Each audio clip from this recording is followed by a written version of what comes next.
ఇంకా అది నీకు నష్టం వాటిల్లి. కాబట్టి బాధ్యతగా వస్తే నీకు మేలు జరిగింది. అందుకనే ప్రభునందు ప్రియమైన సహోదరులారా, చురుగ్గా ఉండండి, బాధ్యతగా ఉండండి, సమయానికి పెద్దలకన్నా రండి. దేవుని పని అందరం కలిసి హైలైట్ చేద్దాం. దేవుడు కొద్ది మాటలో దీవించిన నాకు ఆమె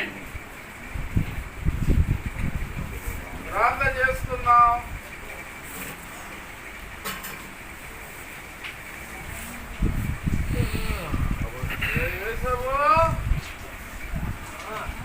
నైట్ తీసుకెళ్తారా?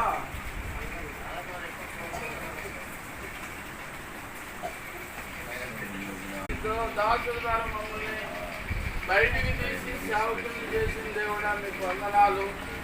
మేము మా బాధ్యతలు మర్చిపోయి అనాలోచనగాను బేపరగాను చాలా నిర్లక్ష్యంగాను ఉంటున్నాం తండ్రి. నిర్లక్ష్యతను బేపరం తీసివేసి ఏకరపాటు చురుకుదనం ఇక్కడ అందరికీ దయచేసి ఆత్మసత్యంతో నడిపించి గొప్పలో కాపాడి నాయన గుర్రానికి ఎన్ని లక్షణాలు ఉండేవో అది బలంగా ఉంటుంది, పరిగెత్తి నీటిగా ఉంటుంది, ప్రాణానికి తెగిడిసి యుద్ధం చేస్తూ ఉంటుంది. ప్రాణం పోయిన తిరగదు, దాని స్వభావం అలాంటిది. సేవకుడికి ఆ లక్షణాలు ఉండాలని నేను లేఖనం మాట్లాడుతుంది, శుద్ధిగా ఉండాలని. ప్రభు ఒక్కసారి ఇక్కడ ఉన్న అందరూ సులువుగా ఉన్నట్టు, గుర్రం ఒరిగినట్టు నాయన అది గుర్రం బండి కూడా బలంగా లాగి పరిగెత్తుతూ ఉండొచ్చు.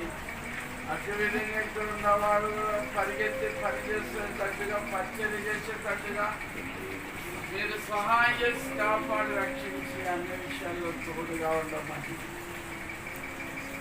చెప్పిన వాక్యాన్ని కూడా దీవించమని క్రీస్తునామమున ప్రార్థిస్తున్నాం తండ్రి.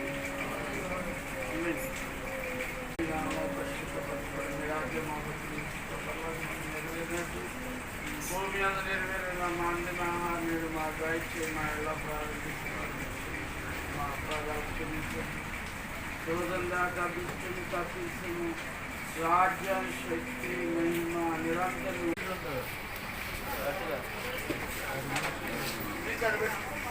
పెట్టు.